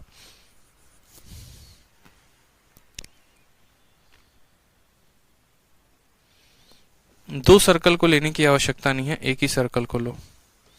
दो सर्कल को लेने की आवश्यकता नहीं है, एक ही सर्कल को लो। एक ही में एग्जांपल समझा देते हैं।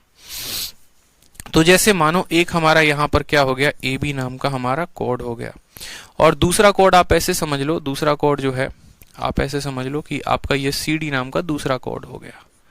सेंटर है हमारा ये, सेंटर से जब हम दोनों को मिलाते हैं तो यहाँ पर जो कोण बनता है वो 90 का बनता है मानो, और इसको जब हम मिलाते हैं तो ये कोण बनाता है 60 डिग्री का। ठीक है, अलग अलग कोण बना रहे हैं, इसका कोण अलग है, इसका कोण अलग है। ठीक है, तो उस केस में हमसे ये पूछा जा सकता है कि जो AB है और हमारा जो CD है उसका जो रेशियो है वो कितना होगा, उसका जो रेशियो है वो कितना होगा, इन दोनों कॉर्डों की जो लंबाई है वो किस अनुपात में होगी।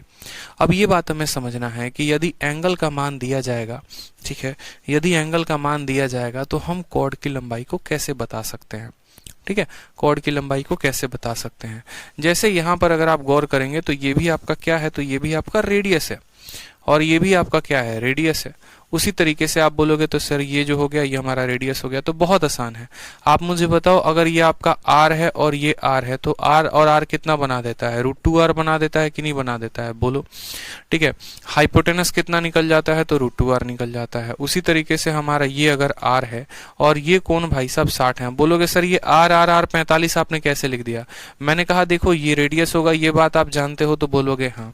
ये रेडियस होगा, ये बात आप जानते हो, हाँ। अगर ये कोण 90 है तो ये कितना आ जाएगा 45, और ये कितना आ जाएगा 45, यानी यहाँ पर ऑटोमेटिक बराबर है, तो r तो ये कितना हो जाएगा √2r हो जाएगा। ठीक है, उसी तरीके से अगर ये कोण 60 है तो बाकी दोनों का जो जोड़ आएगा वो कितना आएगा 120। ठीक है, और ये भी बराबर होंगे, चूंकि ये रेडियस होते हैं, तो ये भी r होगा, ये भी r होगा, तो ये भी क्या हो जाएगा r हो जाएगा। ठीक है, ये भी क्या हो जाएगा, r हो जाएगा। यहाँ पे कोई समस्या की बात यहाँ पे तो नहीं। इसके 90 के सामने √2r है, इसके 90 के सामने कितना है, r है। अगर हमें मानो यहाँ पर सवाल में पीछे में पूछा गया था, अगर इस पर्टिकुलर क्वेश्चन में हमें AB और CD का जो है वो रेशियो चाहिए, तो AB की वैल्यू r है और CD की वैल्यू √2r है। r से r को काटेंगे तो वैल्यू आ जाएगी हमारी 1/2, 1/√2 आ जाएगी। क्लियर है, बताओ, 1/√2 आ जाएगा। ठीक है, क्योंकि 60 डिग्री था, 60 डिग्री था तो ये इक्विलेटरल ट्रायंगल बन गया, तो r r r हो गया।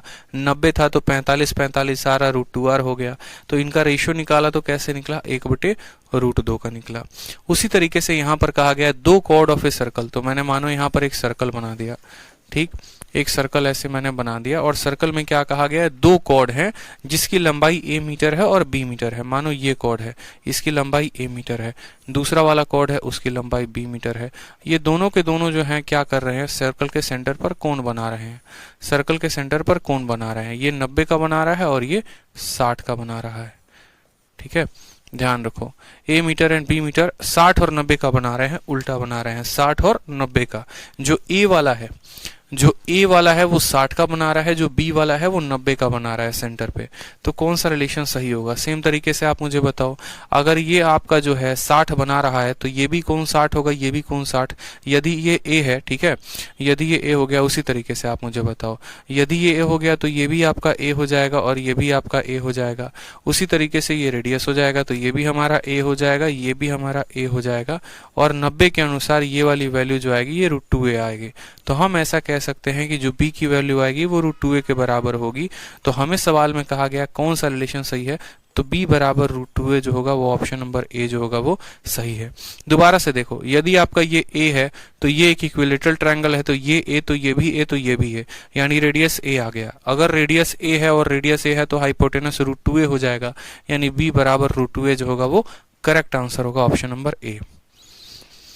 ठीक है, आ जाओ, चलो एग्जाम्पल नंबर 4 को देखो, एग्जाम्पल नंबर 4 को बनाओ। सर्कल के प्रॉपर्टी ध्यान रहेंगे ना दोस्तों, सभी एग्जाम्पल सभी क्वेश्चंस को बना लोगे। प्रॉपर्टी में अगर मानो कुछ मिसमैचिंग होती है, अभी तो मैं आपको बेसिक लेवल के प्रॉपर्टी करवा रहा हूँ, हाई लेवल के क्वेश्चंस तो अभी बाकी हैं। प्रॉपर्टी जिसका जितना क्लियर होगा उसको उतना मजा आएगा सवालों को बनाने में। आ जाओ, कहा गया the radius of 2 concentric circle, 2 concentric circle का रेडियस है 17 और 10। एक स्ट्रेट लाइन ABCD जो है बड़ी वाले सर्कल को पॉइंट A पर और D पर काटती है और छोटे वाले को B और C पर काटती है। यदि BC का मान 12 है तो AD का मान कितना होगा? यदि BC का मान 12 है तो AD का मान कितना होगा? बहुत आसान क्वेश्चन है। देखो, तो किस पॉइंट पर काटते हैं? 2 पॉइंट पर। तो हम कॉन्सेंट्रिक सर्कल बनाते हैं, तो बोलते हैं सबसे पहले बड़ा वाला सर्कल ये है और छोटा वाला सर्कल ये है। ठीक है, ये हमारे 2 सर्कल हैं जिनके जो सेंटर हैं वो क्या है, समान है, यही पॉइंट पर सेंटर है। उसके बाद कहा गया है कि इसको एक रेखा जो है वो यहाँ से टच करके निकल जाती है। The radius of a 2 concentric circle दे रखा है। एक straight line intersect larger at point A and D और छोटे वाले को काटती है B पे और C पे। बड़ी एक लाइन आई है और ये बड़ी लाइन जो है वो क्या की है, दोनों को काट के चली गई है। देखो, एक ऐसी रेखा आई, ठीक, जिसने बड़े वाले को भी काट दिया, छोटे वाले को भी काट दिया। अब सवाल में हमसे कहा गया है, यहाँ पर कि बड़े वाले की रेडियस 17 है और छोटे वाले की, जैसे मानो ये सेंटर हो गया, सेंटर से आपने क्या किया, सेंटर से आपने इसको मिलाया। बड़े वाले, छोटे वाले की रेडियस कितनी है, तो छोटे वाले की रेडियस दोस्त 10 है और बड़े वाले की रेडियस कितनी है, यहाँ पर देखो, ठीक है, 10 है, यहाँ अंदर लिख देता हूं। और बड़े वाले की रेडियस कितनी है, तो बड़े वाले की रेडियस आपसे सवाल में कहा गया है 17 है। ये पॉइंट A हो गया, ये पॉइंट A B C यहाँ है और ये D हो गया। ठीक है, उसके बाद हमसे कहा गया यदि BC का मान, ये पूरा का पूरा जो BC है इसका मान हमें दे रखा है 12, तो हमसे किसका मान पूछा है, हमसे यहाँ पर A से लेकर D तक का मान पूछा है। A से लेकर D तक का जो मान है वो बताइए कितना होगा। बहुत प्यारा क्वेश्चन है, दिख रहा है, 2 कॉन्सेंट्रिक सर्कल हैं, बड़े वाले का रेडियस 17 है, त्रिज्या 17 है, छोटे वाले की त्रिज्या 10 है। B से लेकर C तक की लंबाई 12 दे दी गई है यहाँ पे कि भैया इनकी जो लंबाई है वो आपकी 12 है। हमसे कहा गया है A से लेकर D तक की दूरी बताओ। कोई दिक्कत की बात नहीं है, बहुत आसान काम है। तो हम बोलेंगे सर देखो कितना आसान काम है, कोई है ही नहीं प्रॉब्लम इसमें, इसको बनाने में क्या प्रॉब्लम। आप मुझे खुद बताओ ये जो हाइपोटेनस है ये कितना है, तो बोलोगे सर इस वाले ट्रायंगल में फोकस करिए फिलहाल के लिए। तो हमने कहा बहुत अच्छे, ये बी से लेकर सी तक की दूरी 12 है, मतलब ये 6 होगा और ये भी हमारा 6 होगा। अब इस ट्रायंगल पे जरा आ जाओ, इस ट्रायंगल में हाइपोटेनस 10 है, बेस आपका जो है मानो x है, तो बेस आपका 6 हो गया, तो आपका सेंटर से यहां तक की दूरी कितनी हो जाएगी, 8 हो जाएगी। 8 6 10 का ट्रिपलेट बनता है कि नहीं बनता है, तो बोलोगे हाँ सर, यानी OX वाला 8 आ गया। अब हम यहां से यहां तक की बात करते हैं बड़े वाले सर्कल के लिए, और ये पूरा का पूरा कितना हो गया हमारा 17। अब हमारा OAX में देखो, तो OAX में देखोगे तो क्या बोलोगे, बोलोगे सर बात ऐसी है कि अब आपको इस ट्रायंगल में देखना चाहिए। इसमें देखो हाइपोटेनस 17 है, परपेंडिकुलर 8 है, तो बेस जो होगा वो कितना होगा, 15 होगा कि नहीं होगा। 8 15 17 का ट्रिपलेट बनता है कि नहीं बनता है, तो बोलोगे हाँ सर। तो A से लेकर X तक की दूरी 15 है, हमसे A से लेकर D तक पूछा है। सर्कल के सेंटर से जो लाइन 90 का डलता है वो मिड पॉइंट होता है, यानी X मिड पॉइंट है। तो AX का मान अगर 15 है तो पूरा AD का जो मान आएगा, AD का जो मान आएगा दोस्त वो कितना आएगा, तो AD का मान हमारा 30 आ जाएगा। AD का मान कितना आ जाएगा, 30 आ जाएगा। समझ में आ गए। 10 था 6 था तो 8 निकाल दिया, 8 है 17 है तो 15 निकाल दिया। AX का मान अगर 15 है तो यहाँ AD का मान 15 का दोगुना यानी 30 हो जाएगा। ठीक है, चलो आ जाओ आ जाओ, अगला प्रॉपर्टी देखो, प्रॉपर्टी नंबर 5। बड़ा प्यारा प्रॉपर्टी है, कुछ खास है नहीं इसमें, और इसके ऊपर जो है कुल मिलाकर कितने सवाल हैं, तो इसके ऊपर कुल मिलाकर 9 एग्जाम्पल्स हैं। यहां से मुझे लगता है कि कल शुरू करना बेहतर होगा, आज की क्लास में इतनी काफी है। ठीक है, अब देखेंगे तो प्रॉपर्टी नंबर 5 बहुत आसान प्रॉपर्टी है, टुच्चा प्रॉपर्टी है, इसमें जो है कुछ ज्यादा दम है नहीं, लेकिन हाँ इसके इस्तेमाल से बहुत सारे क्वेश्चंस हैं जो प्रीवियस ईयर में आए हैं, जिससे मजा आएगा सवालों को सॉल्व करने में। तो अलग अलग एग्जांपल्स इस प्रॉपर्टी के ऊपर दिए गए हैं, इसको खत्म करेंगे। प्रॉपर्टी 6 है, उसको भी खत्म करेंगे। ठीक है, तो मुझे लगता है आराम से सर्कल जो है आपका 5 क्लासेस में कंप्लीट हो जाएगा, चिंता मत करो। 5 क्लासेस के अंदर थ्योरी और प्लस एक्सरसाइज हम दोनों को कंप्लीट कर पाएंगे, और बहुत ही बेहतरीन तरीके से कंप्लीट कर पाएंगे, अच्छे से समझ समझ के एक एक बातों को। तो आज के लिए पहली क्लास से तो इतना मुझे लगता है काफ़ी है। अच्छे तरीके से पढ़ कर आना है आपको, एक एक क्वेश्चन आपको लगाने हैं। जो हमने आपको शीट दी है आज तुरंत जाएंगे उसका प्रिंट आउट निकलवाएंगे, और प्रिंट आउट निकालने के बाद उसकी थ्योरी को पढ़ना शुरू कर देंगे। ठीक है, ताकि आने वाली क्लासेस में आपको फायदा हो सके। अभी सवाल हमने लगाया नहीं है, अभी हम थ्योरी कर रहे थे। थ्योरी से क्या होगा, जितनी अच्छी चीजें हमें समझ में आएंगी उतना बेहतर हमें, ठीक है, कंसेप्ट हमारे क्लियर होंगे। डॉली कहती हैं सर एग्जाम्पल नंबर 3 समझ में नहीं आया। डॉली इस एग्जाम्पल में कुछ भी नहीं है, आप जो है ऐसे समझो, आप ऐसे समझो डॉली, आप जो है ज्यादा लोड ले लिया इस एग्जाम्पल में, आपको ज्यादा लोड ही नहीं लेना था। देखो आपको सवाल में कहा गया था 2 कॉर्ड ऑफ ए सेंटर। देखो सवाल में आपको कहा गया था कि एक कॉर्ड ये रही जिसकी लंबाई a है, दूसरी कॉर्ड यहां पर रही जिसकी लंबाई b है। सवाल में कहा गया था कि एक कॉर्ड सेंटर से 60 का कोण बनाता है, यानी ये जो कोण बनाएगा 60 का बनाएगा, और दूसरा वाला कॉर्ड सेंटर से 90 का कोण बनाता है, ये कोण हमारा 90 का बनाता है। ठीक है डॉली जी, ये बात क्लियर है आपको कि एक 60 का बनाता है दूसरा 90 का बनाता है, तो इनमें रिलेशन कौन सा सही है। हमने कहा देखो डॉली बात ऐसी है कि सेंटर से लेकर यहां तक ये दोनों के दोनों क्या होंगे, बराबर होंगे। अगर ये कोण हमारा 60 है और ये दोनों जो हैं साइडें बराबर हैं, तो ये दोनों कोण भी बराबर होंगे, यानी ये भी हमारा 60 हो जाएगा और ये भी हमारा 60 हो जाएगा। ठीक है, अब अगर ये तीनों एंगल 60 60 60 हैं तो ये एक इक्विलेटरल ट्रायंगल हो गया, यानी ये साइड अगर ए है तो ये भी ए हो जाएगा और ये भी ए हो जाएगा। सर्कल के सेंटर से मानो यहाँ पे सर्कल के सेंटर से अगर हम बात करें तो सर्कल के सेंटर से सरकमफेरेंस तक जो लाइन होती है उसको हम क्या कहते हैं, रेडियस कहते हैं, त्रिज्या कहते हैं। ठीक है, ठीक है, कोई दिक्कत की बात यहाँ पे, ये क्या हो जाता है, त्रिज्या हो जाता है, ए हो जाता है। अब यहाँ पर मानो सेम तरीके से हमारा रेडियस का वैल्यू कितना है, ए है। तो अब हम आ जाते हैं रेड वाले में।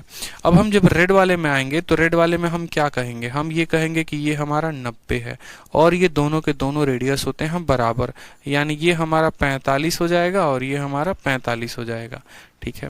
आप मुझे बताइए ये क्या है, रेडियस है, सर्कल का रेडियस आपने कितना निकाला है, ए, यानी ये अगर आपका ये ए है और ये भी आपका ए है, तो यहाँ पर पाइथागोरस लगाएंगे तो ए का स्क्वायर, तो आपको सी डी की वैल्यू कितनी मिलेगी, √2a मिलेगी कि नहीं मिलेगी बताओ। लेकिन यहाँ पर तो सवाल में दिया गया है बी, यानी ये जो बी है ये किसके बराबर है, तो ये जो बी है ये √2a के बराबर है। अब क्लियर हुआ डॉली जी, आपको बताइए क्लियर हुआ कि नहीं हुआ बताइए। आप पढ़ाई करो, कोई भी डाउट होता है मैं बताऊंगा आपको, चिंता मत करो, लेकिन आप पढ़ो तो सही। आपके लिए मैं खड़ा हूं बड़े भाई की तरह, कोई दिक्कत की बात नहीं है। यूं समझ लो दूसरे जीतू भैया आपके हम ही हैं, ठीक है।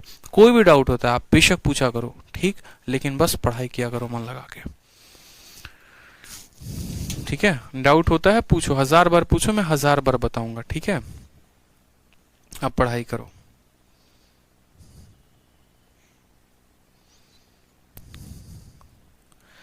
अहमद कहते हैं 10 अगस्त के बैच में और वीडियो सेंड कीजिए। चलो आज वीडियो डल जाएगी भाई, और बाकी वीडियोस भी डल जाएंगे। आज एक चीज पता चला है कि स्पीड डायरेक्टली प्रोपोर्शनल तो कंसेप्ट से होता है, नथिंग रेस्ट। सर मेरा इंप्रूव हुआ है, ठीक है, पेन फ्री करता हूँ, बहुत अच्छी बात है यार। टफ क्वेश्चन लगाने से है ना, देखो टफ क्वेश्चन लगाने से आप धुरंधर नहीं बनते हो। धुरंधर तब बनते हो जब आपका कंसेप्ट क्लियर हो, फिर चाहे वो क्वेश्चन आसान है या वो टफ है, आप उसको उड़ा दोगे। तो इंपॉर्टेंट ये है कि कंसेप्ट चीजों को, ठीक है, बढ़िया तरीके से रिवाइज करते रहा करो, ठीक। कोऑर्डिनेट ज्योमेट्री क्या है सुजान घोष? कोऑर्डिनेट ज्योमेट्री कुछ नहीं है, कुछ रेखा वेखा के सवाल हैं, चिंता मत करो, वो भी खत्म कर देंगे, ठीक है, बढ़िया तरीके से। चलो भाई, तो आज के लिए जो है इतना काफी है, मिलेंगे कल। सीजीएल का नोटिफिकेशन, सीजीएल के फॉर्म को भरने का जो है तरीका हमने बता दिया है कि फॉर्म को कैसे भरना है, तो जरूर फॉर्म को भर लेना, कोई गलती मत करना, नहीं तो ज्यादा नुकसान हो जाएगा, ठीक है। चलो ध्यान रखा करो भाई। Love you all, take care दोस्त, मिलते हैं अगले सेशन में। Till then bye, take care, ध्यान रखें।